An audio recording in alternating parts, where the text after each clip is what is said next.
The Duke of Sussex has today denied engaging in total speculation over his allegations of phone hacking by Mirror Group newspapers.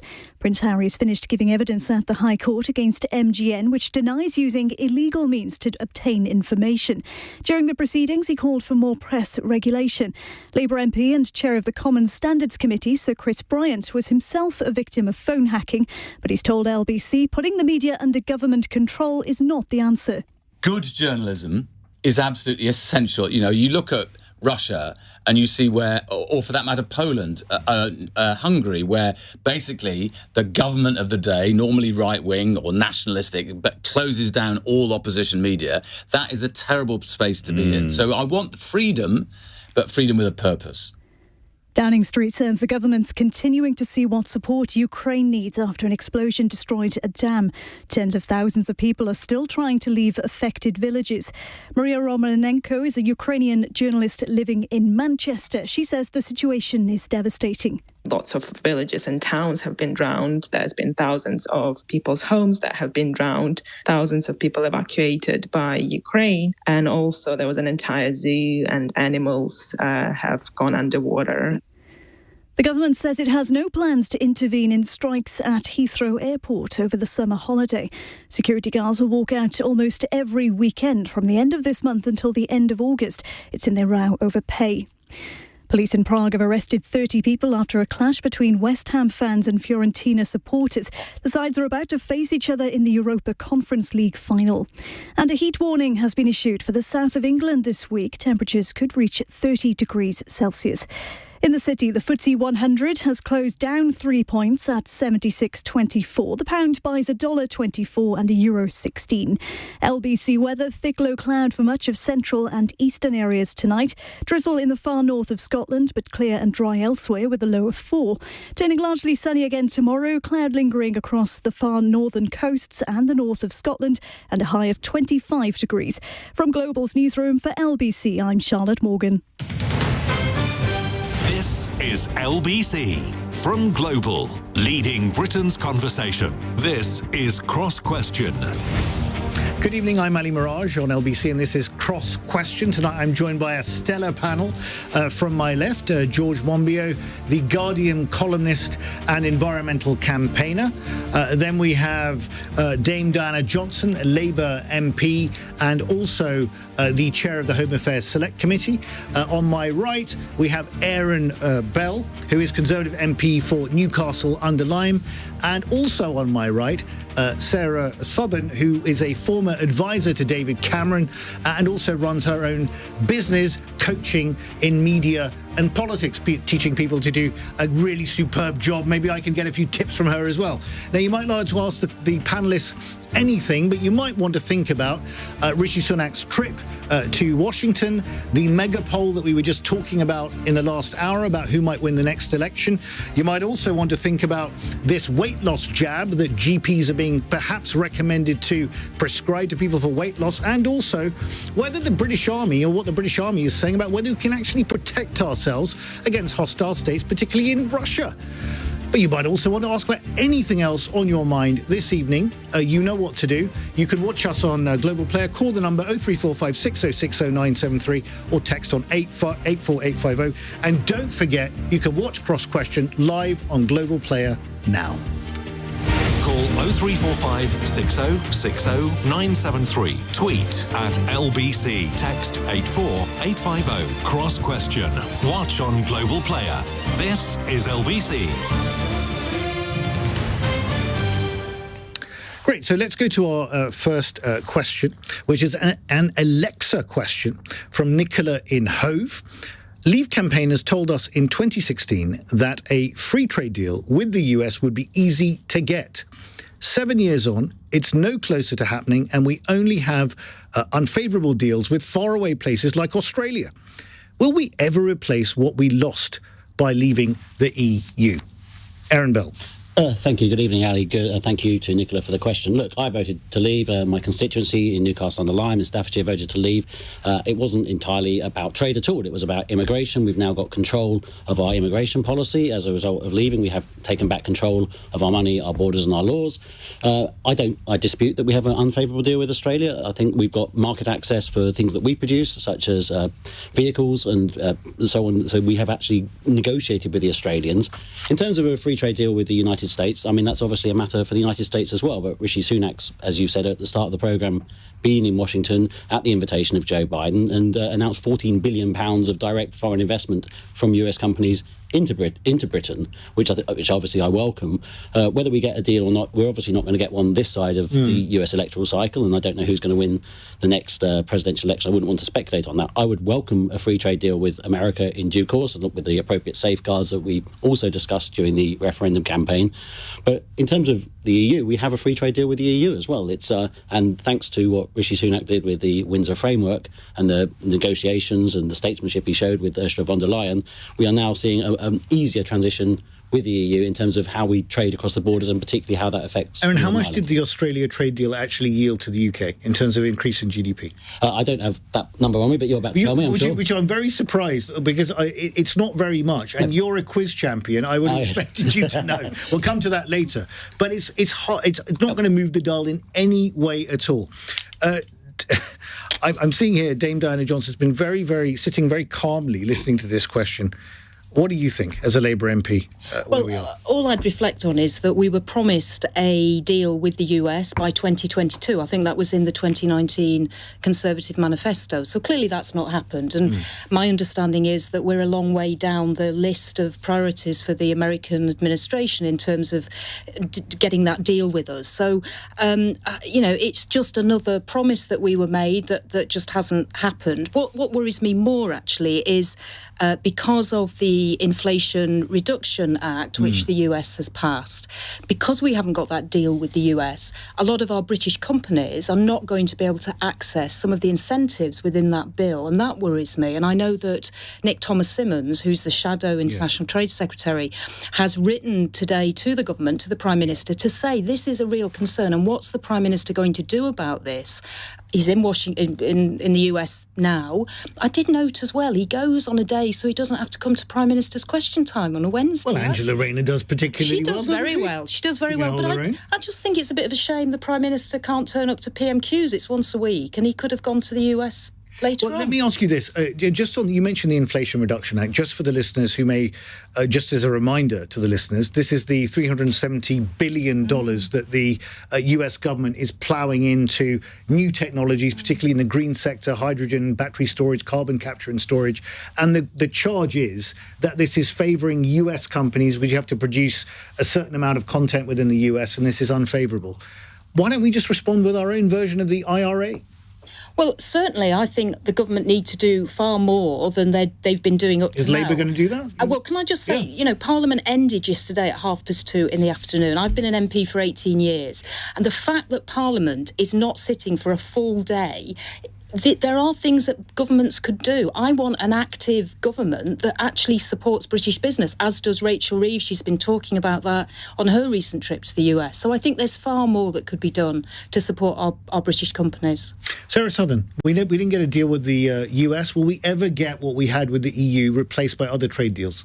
I think this is what's very interesting about the vote we had in 2016. No one really knew what it was that they were exactly voting for. It was whatever you wanted it to be. Quite. And also people voted for different reasons. Some people voted because they wanted their sovereignty back. Some people voted for other reasons. And I think, because we're now seeing the full breadth of what life is like in a post-Brexit world and not being in as many free trade agreements, it does make it a bit more challenging. But Kemi Badenoch would argue that she is flying around all over the world trying to do exactly this and doing a number of trade agreements. It's not clear how much they're all going to yield in terms of an uplift in GDP, but you can't fault her for trying. I mean, she is actually going around doing quite a few. Oh, absolutely, and I think that's a really positive thing. But I think the thing we're all waiting for is, a newly established trading relationship with the US. Obama said such things like, you'll be at the back of the queue. Donald Trump said you'll be at the front of the queue.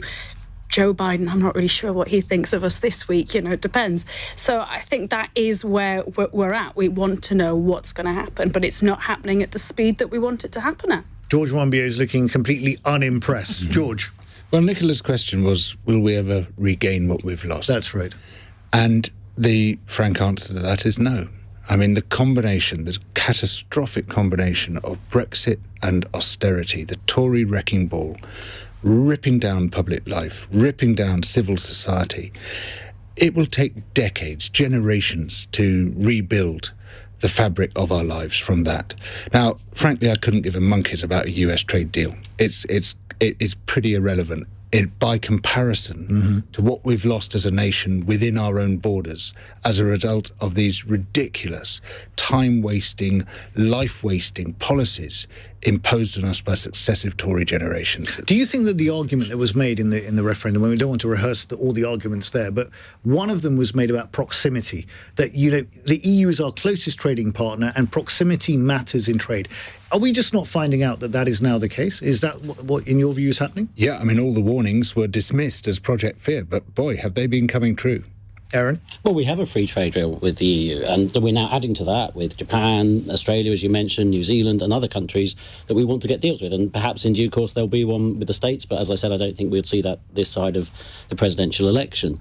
But I reject what George says, as you'd expect. I don't think that, what he's obviously advocating is going against what the British people voted for. And I don't want to rehearse all the arguments of the referendum, because there's been countless phone-ins on this channel and others about that. But everyone who was trying to stop Brexit was essentially saying the people got it wrong. And if that's the position that George is taking, that's the position the Labour Party are taking, well, let's hear them say it, because I don't think my constituents got it wrong. I think our future is bright outside the EU. But I think it's fair to say that people were comprehensively lied to. Well, I think you'll find that the arguments that were made for Remain didn't come true either. We were promised a recession the moment we voted to leave in a referendum campaign, and a referendum campaign with multiple people on both sides, as Sarah said. No one can promise exactly what will happen. No one can promise that there will definitely be a trade deal with any one country, because it takes two to tango. You did in your manifesto in 2019. Well, we said we'd work towards. We said we'd work towards by 2022 there would be a trade deal. Well, you cannot promise what the other side will deliver. I mean, we negotiated for that, but it takes two to tango, as Alicia said. Sarah?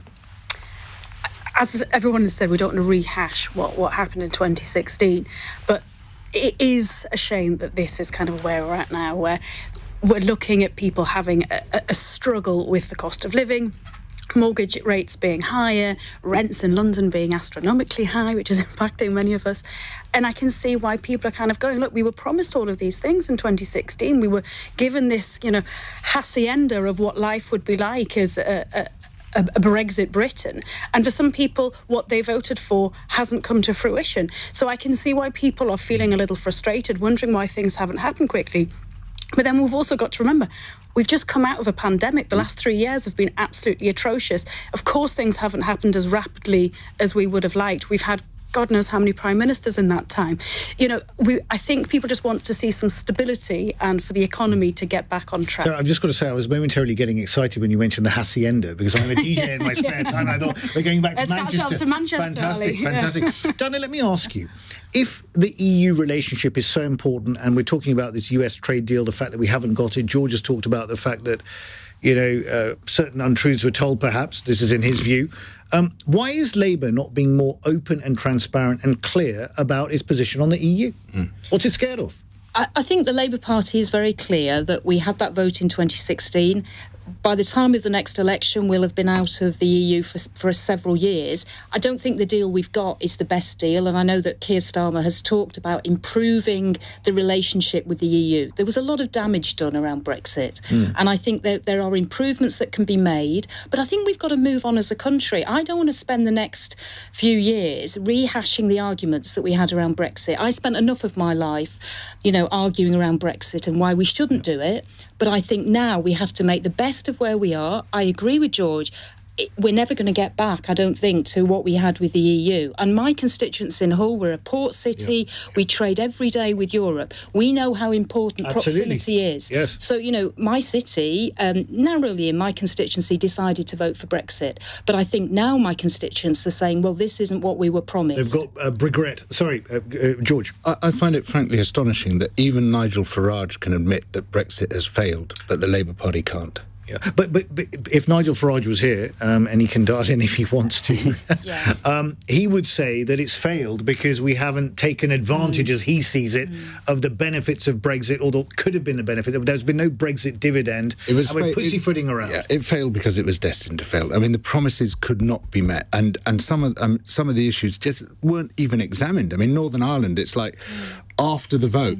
Oh yeah, what are we going to do about Northern Ireland? All these huge issues were not even considered by the people. Well, the Northern Ireland one, I remember John Major and Tony Blair going to Northern Ireland to make this very point, didn't they? And it wasn't really focused on. Last word to you on this, Aaron. So I regret that the way the Brexit process took place created so much bad will with the EU. I think it would have been much better if we'd had a better deal from the start, but that, to be blunt, was undermined by people who were actively seeking to encourage the EU to be tougher with us because they didn't want to leave us to leave in the first place. What we have now under Rishi Sunak, we have a bit of that stability that Sarah was referring to. I'm very impressed with what we achieved with the Windsor Framework under Rishi, and I think we're going to move to a much more constructive relationship with the EU, which is what we all want to see. Aaron, to be fair, it was David Frost and then Boris Johnson that signed off that cack-handed Northern Ireland Protocol deal, which had to be undone by Rishi Sunak, wasn't it?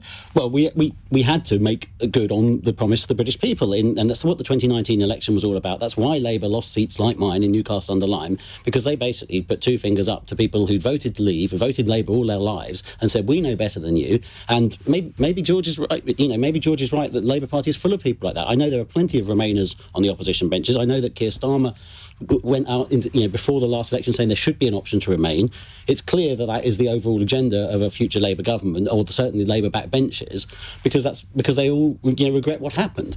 But I stick by the judgment of my constituents who voted to leave, and I think we can have a bright future outside the EU, but working with the EU. So that judgment has now changed, and we've seen the polls showing clearly that a majority of people would rather the Brexit vote had not happened. So you're not going to stand by the current people, but you're going to stand by the old decision, which people now regret. That doesn't make any sense at all. I knew it was going to be an interesting panel this evening. It's only the first question. So if you want to get your question in to the panel, you know what to do, 0345 6060 You can also text on 84850. You can ask Alexa very politely to send a comment into LBC and ask for a question via Alexa to come in that way. You're listening to Cross Question on LBC. It's 8:17. This is LBC.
Cross Question on LBC. Text 84850.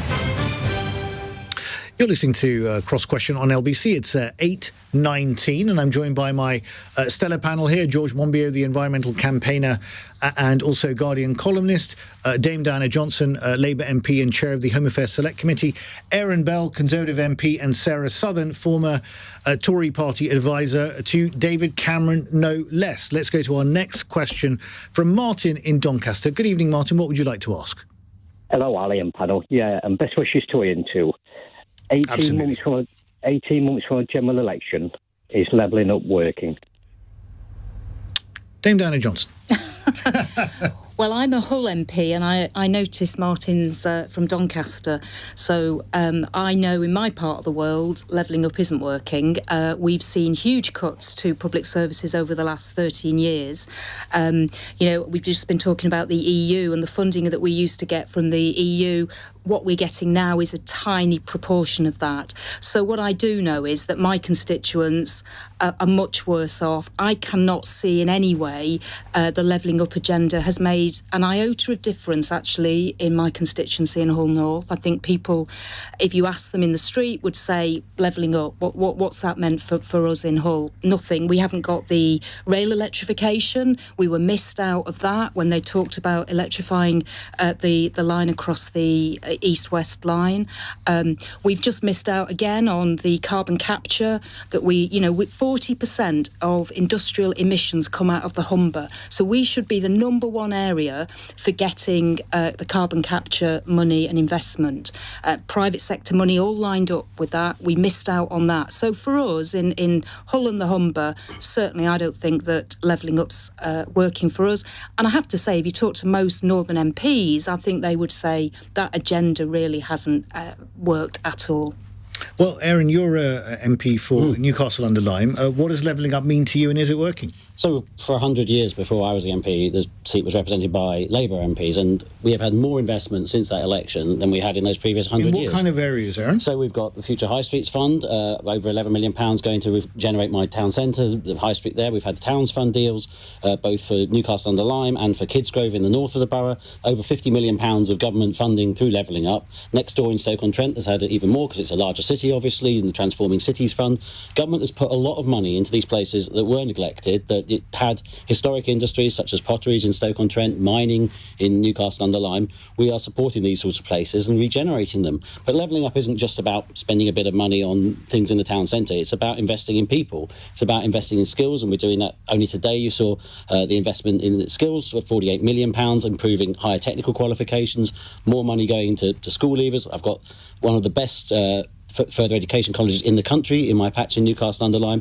That's what levelling up is really about. It's about giving people opportunities, and so they can make more of their own lives, and then we can support our local economy through people having better paid jobs in places like Newcastle-under-Lyme. Are we spending enough on infrastructure? Because that was also part of it, wasn't it? Well, this government's spending a lot on infrastructure. We've cancelled part of the leg of HS2. Well, HS2, we've got HS2 coming up to Stoke-on-Trent. There'll be trains serving Stoke-on-Trent in the part of it coming forward. Is it actually going to happen, HS2? Well, it's being built already. I mean, I was travelling through the Buckinghamshire countryside the other day. You can see the work they're doing on it. So, yes, of course it's going to happen. We've currently got the Crewe to Manchester part of the bill going through the House. It's being done in stages, obviously, but it is coming to the West Midlands, which is obviously where I represent. OK. George Monbiot, what do you think levelling up means, and has it failed? Well, you can see the reality. Food bank use just going through the roof. I mean, it's extraordinary. There were scarcely any people in this country using food banks before the Tories came to power. What a phenomenal policy failure. What a result of this cruelty of austerity, which has shoved people into that horrendous situation where they have to rely on charity to eat. And this is a result of a wider and deeper trend of rising inequality, particularly a shift towards more and more of a rentier economy, where the people who make the money are the people who own the crucial assets, and they charge other people to use those assets. And of course, housing is one of those assets, but right across all sectors now, we're seeing people basically grabbing crucial resources and charging either the state or individuals to use them. Rent seeking. That's exactly what's happening. And the levelling up agenda is just window dressing. It's just an attempt to hide the reality of what's happening to people's lives. So, George, if that is the case, if that's what that is your sort of diagnosis, what is the cure? Is it actually tax policy that should be part of levelling up and redistribution? Is that what you're saying? Yeah, tax and spending. That is what works. Now, Labour's not allowed to say that, but I'm allowed to say it. And we need to tax the rich much more. We need to tax property much more. We need to tax capital gains much more.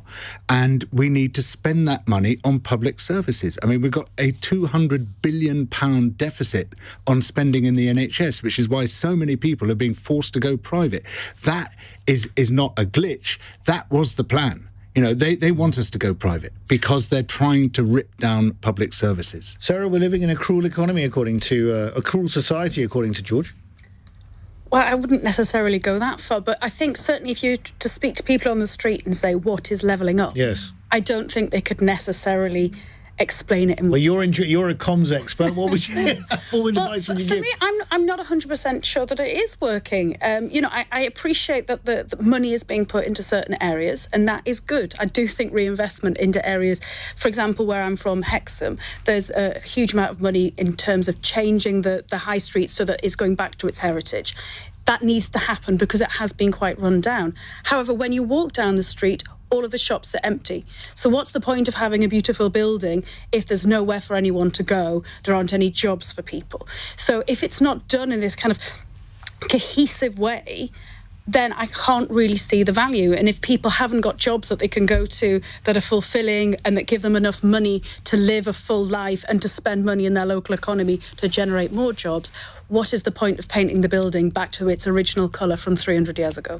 Dana, what will Labour actually do around levelling up? I mean, do they believe in the concept? Do they have an alternative prescription to what the Tories have done if they've failed?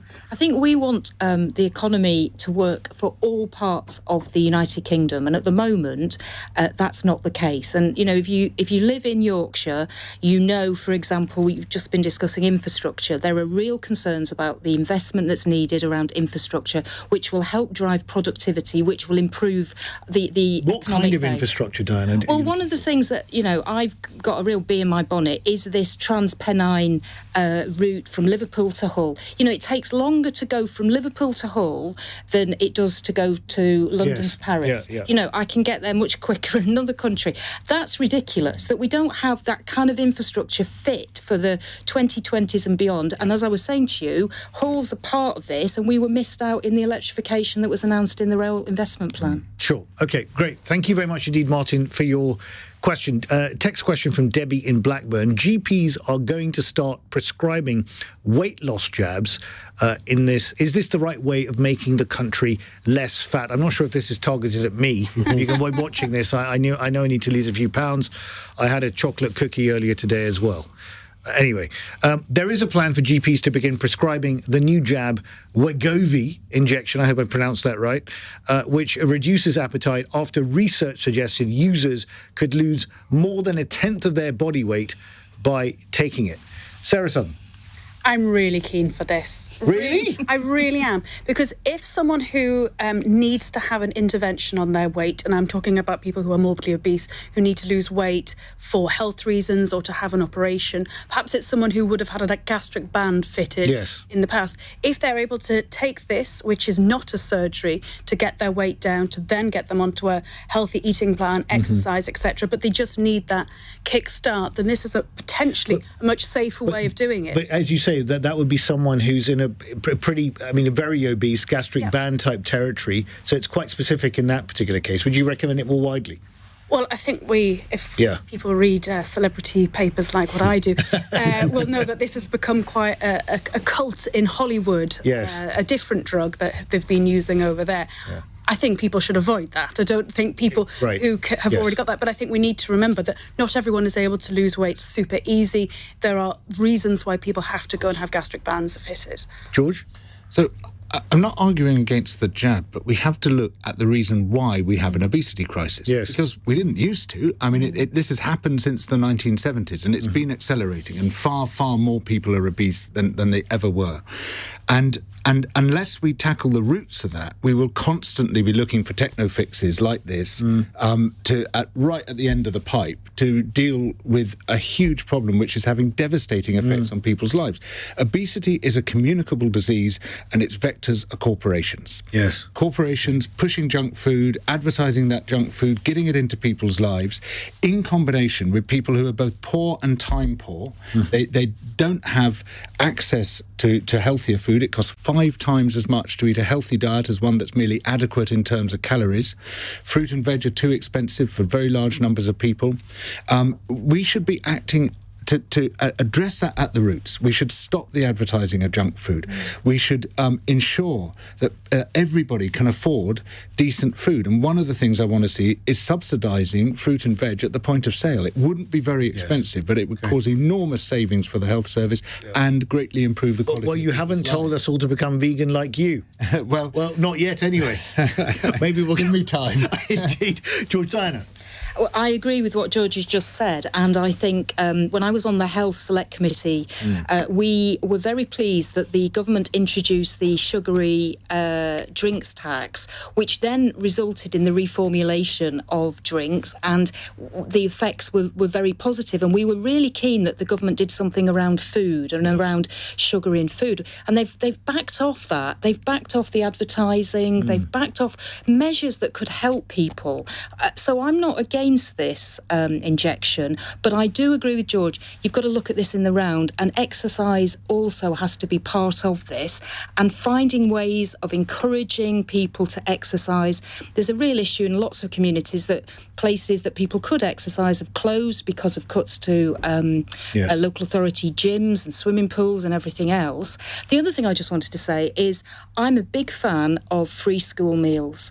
Giving healthy food to children at school, for me, is really important. And I know Sharon Hodgson, who's an MP in the North East and was on free school meals when she was at school, has been championing this in the Commons for a long time. And whilst I'm pleased the coalition government reintroduced, because we had it in Hull actually for a number of years, the free school meals for the youngest children, I would like to see that throughout our school system. I think that would be a big thing that would help with good education around food. Aaron, how do you feel about injections for people who are overweight? Look, I agree with what Sarah said. It's a £40 million trial. The government is funding, obviously. Yes. It needs to be through a clinical route, the GPs. I mean, it's not for us to say who should and shouldn't get it necessarily. I think that should be a clinical decision. But, obesity costs about £6 billion a year to the NHS. It's the second biggest cause of cancer. We've all got our own personal responsibilities to look after ourselves, just like you. I probably have the chips rather than the salad occasionally, and, I have to keep an eye on my weight. But in certain circumstances, I think this is actually the right thing to do. We help people stop smoking on the NHS, and if you treat it like that and you think it as a health intervention, I think there are some people out there who think that people are fat shouldn't be helped. But I think that's the wrong approach. A very interesting discussion, and I think that also personal responsibility is a whole other area we can go down, but I think it's an interesting discussion we've just had on that. So if you want to get your questions into the panel for cross questions, you've still got time. You know the number, 0345 6060 973. You can text on 84850 or ask Alexa to send a comment to LBC. You're listening to Cross Question on LBC at 8:32, the news headlines with Charlotte Morgan. The Duke of Sussex has denied engaging in total speculation over his allegations of phone hacking by Mirror Group newspapers. Prince Harry has finished giving evidence at the High Court against MGN, which denies using illegal means to obtain information. Downing Street says the government's continuing to see what support Ukraine needs after an explosion destroyed a dam. Tens of thousands of people are still trying to leave affected villages. And 30 people have been arrested by police in Prague after a clash between West Ham fans and Fiorentina supporters. The sides are facing each other in the Europa Conference League final. LBC weather, thick low cloud for much of central and eastern England tonight. Drizzle in the far north of Scotland, but dry elsewhere with a low of 4. This is LBC.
Cross Question on LBC.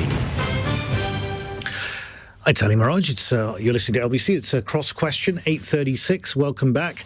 And I'm joined by my stellar panel, George Monbiot, the environmental campaigner. George, what did it feel like to do a citizen's arrest on John Bolton, the US ambassador to the UN, back in 2008 at the Hay Festival? Were you scared? Well, actually, it felt like flying because I suddenly found myself in midair with my hands and feet flapping. The biggest guy I've ever seen in my life came out from behind a curtain. He was the security detail. He must have been over 7 foot, this bloke. And he had me under one arm and just walked off.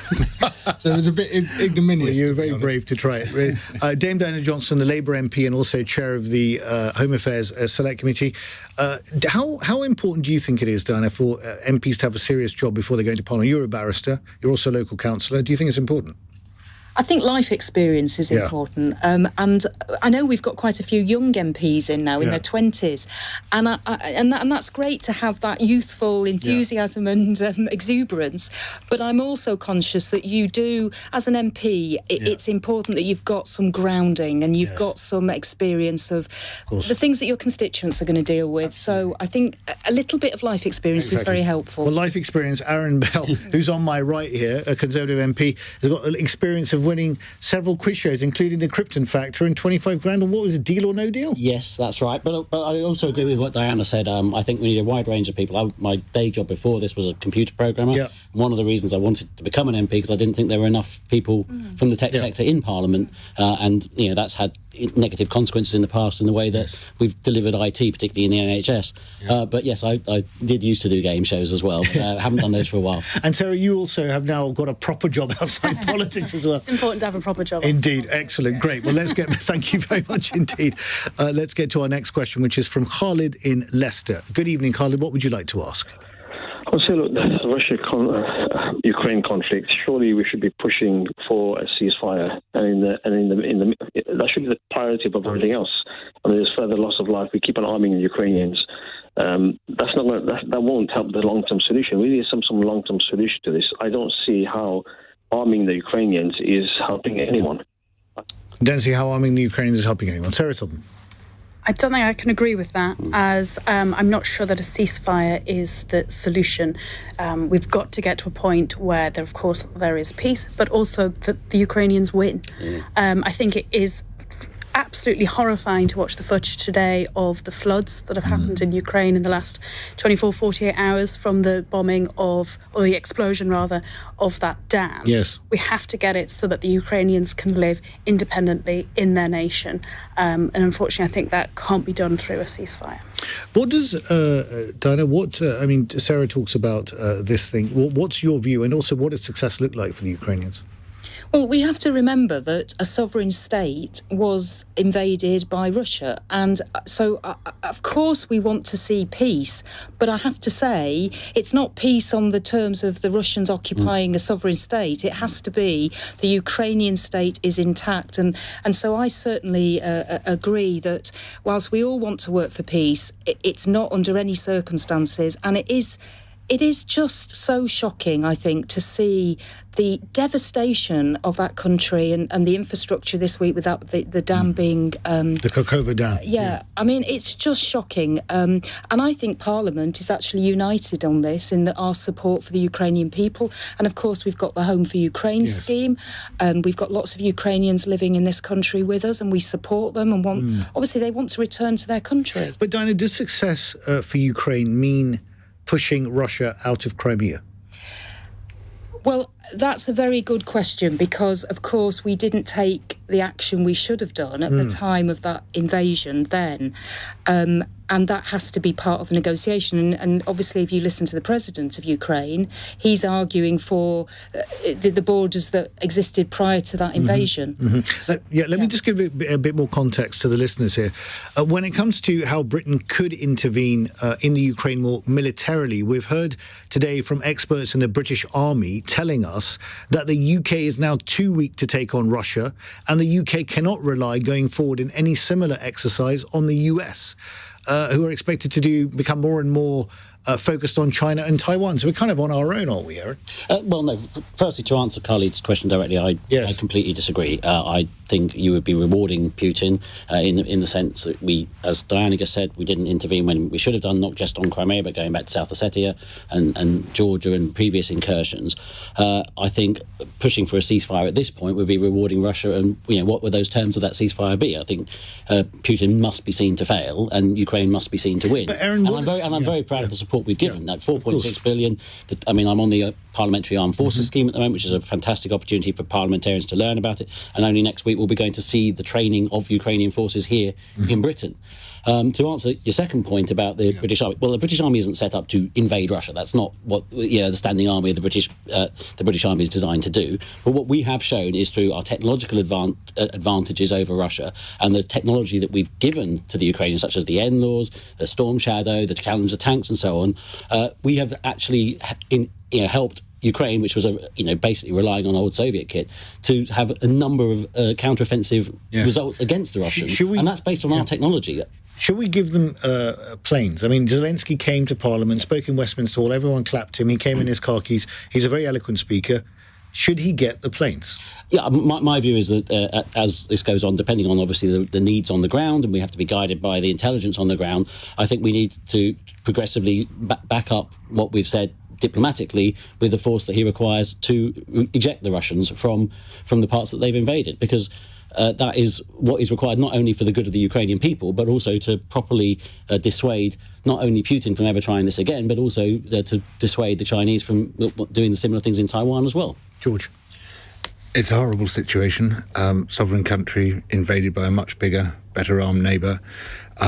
Very, very hard to resolve. I mean, I would disagree with the question in that if it were our own country, if another country had occupied, say, Kent and Sussex, we would be crying out for other people to help us regain our borders and expel the people who had invaded. My fear is that this could go on forever. It's not easy to see the end of it. It really isn't. It's, the two sides are dug in now. Putin staked a lot on this. He's staked everything on it. He really has, and he's got endless numbers of people to throw into it. This is the thing, and it's very little to lose at the moment for him. So I think we do need to have some big conversations about where do we see this going? Yes. What is the outcome? What does success look like? Which I think is an interesting question. Very quickly to you, Carly, just for a very, very brief comment on what you've heard. I agree, but I want the double standards also is infuriating. What we do, why are we supporting Israel when they're annexing continuously on a daily basis in Palestinian lands, their homes, their jobs, their lifestyles? Yeah.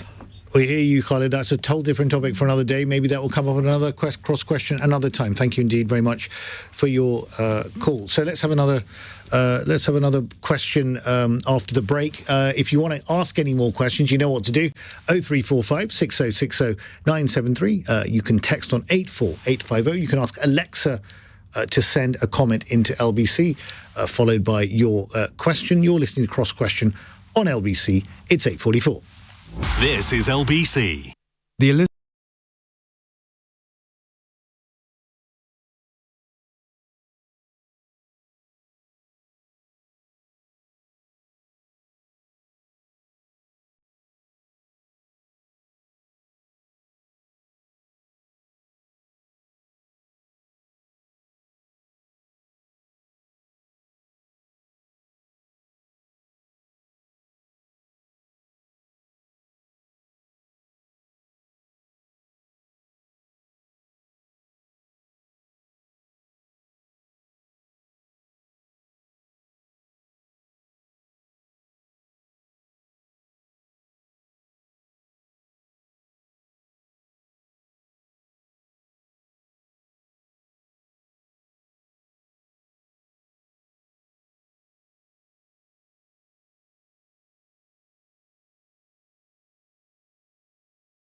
Cross Question on LBC. Call 0345 6060 973. This is Ali Miraj. You're listening to Cross Question. It's 8:47 on LBC. And if you want to ask a question, you've still got time, 0345 6060 973. Now, next text question in from Ben in Dorking. M&S are the latest supermarket who are stopping putting sell-by dates on milk, making us rely on smelling to see if it's gone off. Are we really risking a food poisoning outbreak just so companies can do some greenwashing? Well, George Monbiot, I've got to come to you on this. Yeah. Look, we've got a huge series of food issues. I mean, really massive. I've just today been testifying on food security in front of the Environmental Audit Committee, because it's like, we're looking at the potential for systemic failure in the global food system, like the banking failure in 2008, but with even bigger consequences. So, to be honest with you, by comparison to that, this is pretty small change.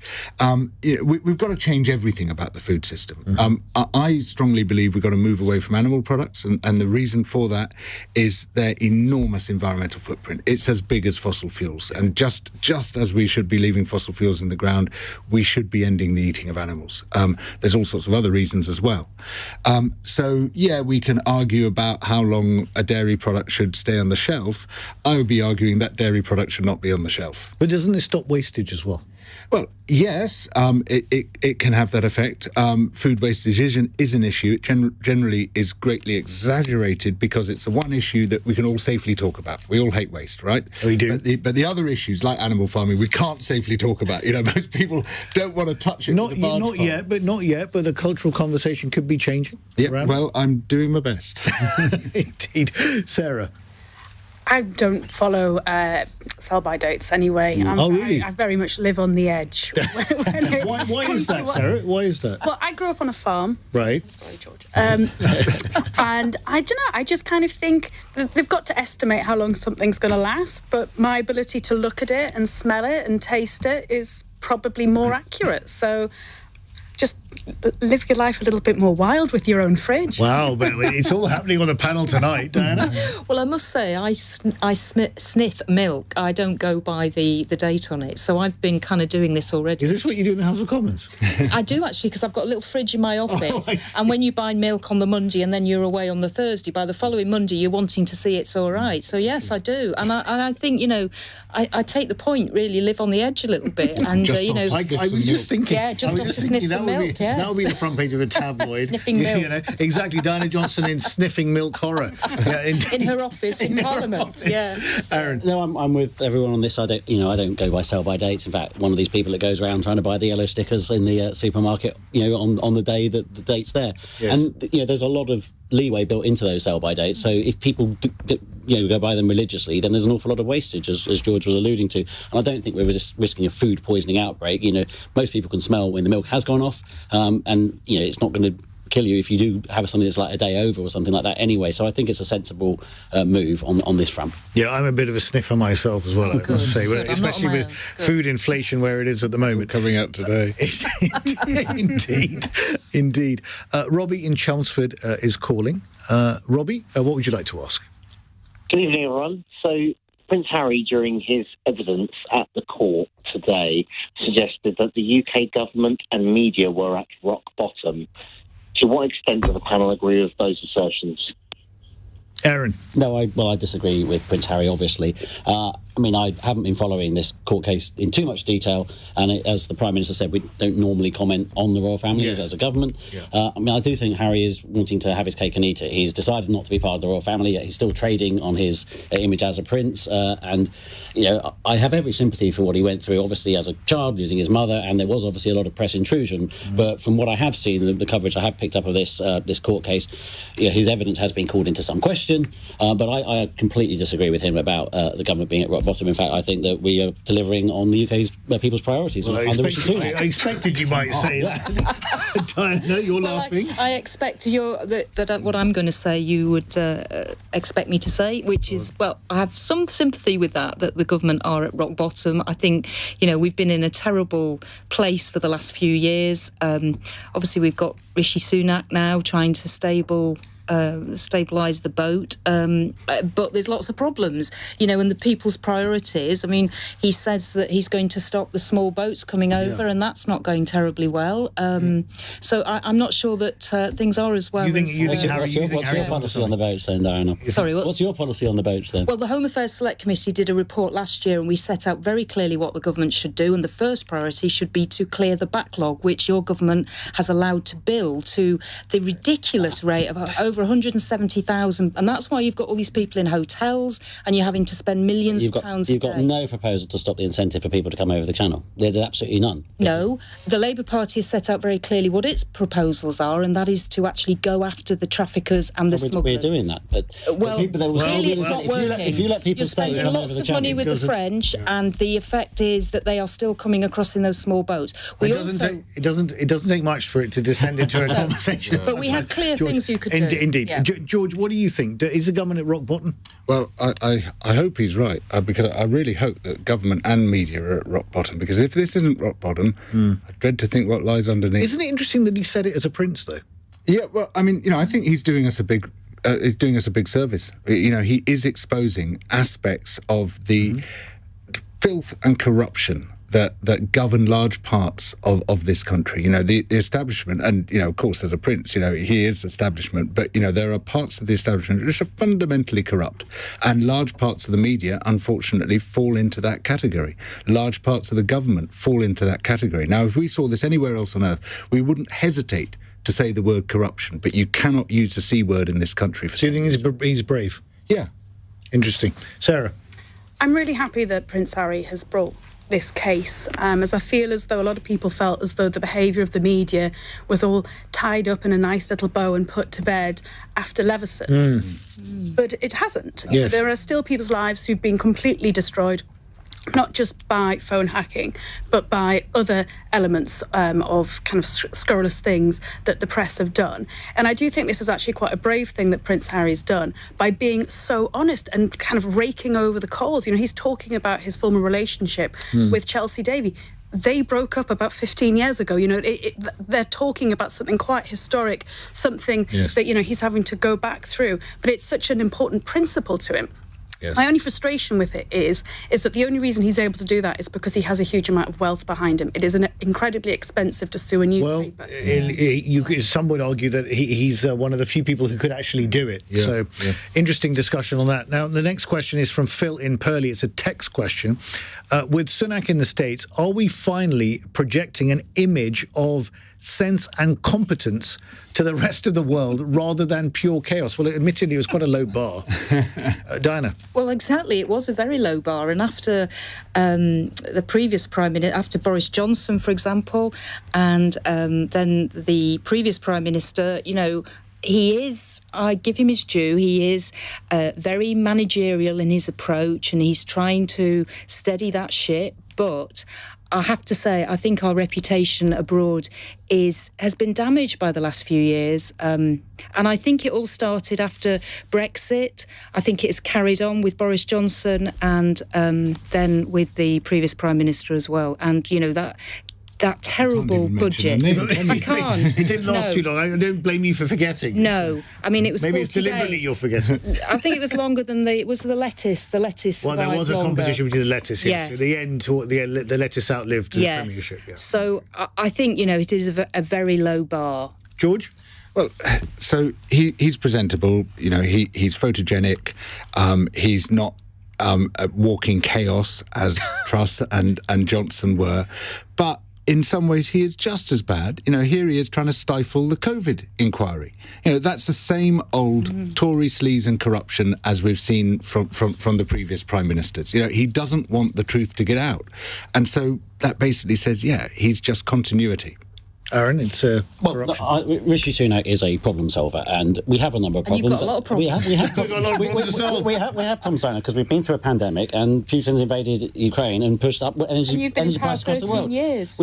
But those two things have happened since the last election, right? And it's government's job to deal with problems as they arise. And we've now got high inflation because of the energy price shock. We've also got NHS waiting lists that are long because of COVID backlogs, and we've also got the immigration problem because of austerity. Because there's a £200 billion deficit. That's why there's my view is that Rishi Sunak is absolutely delivering on these priorities. He's very, very clear. He's put things out there for people to judge him by in terms of halving inflation, growing the economy, cutting our debt, cutting the NHS waiting lists and stopping the boats, and he will be judged on those. Do you think he's taken seriously on the world stage? Yes, I do. Absolutely think he's taken seriously on the world stage. As you can see, that's why Joe Biden invited him to discuss. He's met him 4 times in recent months. Well, I think that's encouraging. I think we should have a strong relationship with the United States. I also think we should have a strong relationship with the EU, as I said earlier. And the relationship, what we saw at Windsor earlier this year was a demonstration of his diplomatic skills as well. So I'm very, very pleased that he's our Prime Minister. So are we projecting an image of sense and competence finally? Well, when I saw the picture of Rishi Sunak and his wife getting off the plane in Tokyo, there's just this beautiful image of this very attractive couple. I thought, oh, thank goodness. Like, here we are. We've got the optics that we actually want, rather than just chaotic people with 44 days. But it does matter, though, George, because how people are viewed. The optics. He's running a PR firm. And so, this is our first oligarch Prime Minister worth hundreds of millions of pounds, who treats the entire country as a flyover state. He helicopters from one place to another because he doesn't want to rub shoulders with the hoi polloi. I mean, this is a total catastrophe for a country which is in the depths of austerity, massive inequality, food bank use going through the roof. He's the worst possible person to have Prime Minister at the worst possible time. Well, you made that point very strongly. Right, for the fun question, to lighten the mood a little bit after that, Charlie in Bolton asked this. In our family, we're buzzing to go and see the latest superhero flick, The Flash. Sounds interesting. Who is your panel's political superhero, and which famous superhero are they most like in your view? Sarah? Okay, I'm going to go with Margaret Thatcher. Oh, what a surprise. The reason is, don't pull a face, the reason is that growing up, I thought only women were allowed to be in charge, because the Queen was the Queen, That's true. Margaret Thatcher was the Prime Minister, and my mum was in charge in my house. So until I was 9 and a half, I thought only women were allowed to be powerful. Very sensible. So she would probably be Wonder Woman then as a superhero. Indeed. Aaron. I've got a new one in recent years. It's Vladimir Zelensky. I honestly think it was an absolute study in courage when that invasion happened. Widely predicted that he'd be dead within 24 hours when he was appearing on the streets of Kiev inspiring his people. And he has absolutely, rallied his people and rallied the West behind him. Yeah. And I'm, very grateful for, the support that we've offered him. I think we called it right early on. Ben Wallace called it right early on. Zelensky is an absolute hero in my book. I think a lot of people would agree. Diana? I'm going to go back into Labour history, and I'm going to say Barbara Castle. I think she could have been the first Labour woman leader and Prime Minister if things had been different. She didn't get it. Yeah. If you ever voted for women. But she could have been great for Labour, and she could have beaten, I think, Margaret George. Caroline Lucas, and her superpower is to replicate herself, because there must be at least 8 of them. The amount of stuff she does. She's had the most amazing political career. Super. What a nice note to end on. And must thank my panel, George Monbiot, Dame Diana Johnson, Aaron Bell, Sarah Southern. Thank you very much indeed for a really lively and entertaining discussion this evening. Thank you very much indeed. Now, coming up in the final hour, GPs could soon begin prescribing a new weight loss jab after research suggested it could lead to those losing a tenth of their entire body weight. The Wegovy jab blunts appetite and makes the taker eat much less. Sounds helpful for me. And has now been approved for use by the NHS. The Health Secretary says this new jab could be a massive boost to the economy by reducing the money that the NHS spends on treating illnesses caused by obesity. But if you think you could do with losing a few pounds, would you really consider getting injections to do that? And when it comes to our health and well-being, has all sense of personal responsibility drained away? Call me on 0345 60 60 973. On your radio, on Global Player, and Play LBC. Leading Britain's conversation. This is LBC. From from Global's newsroom at 9 o'clock. Prince Harry has told the High Court the press has misled him his whole life to cover up their wrongdoing. The Duke of Sussex has finished giving evidence in his case against Mirror Group newspapers. The Daily Mirror's publisher denies phone hacking to get stories about him. Media lawyer Jonathan Code was at the court where the Duke spoke about his time with ex-girlfriend Chelsea Davy. You very much sense how strongly he feels that both his and Chelsea Davy's lives have been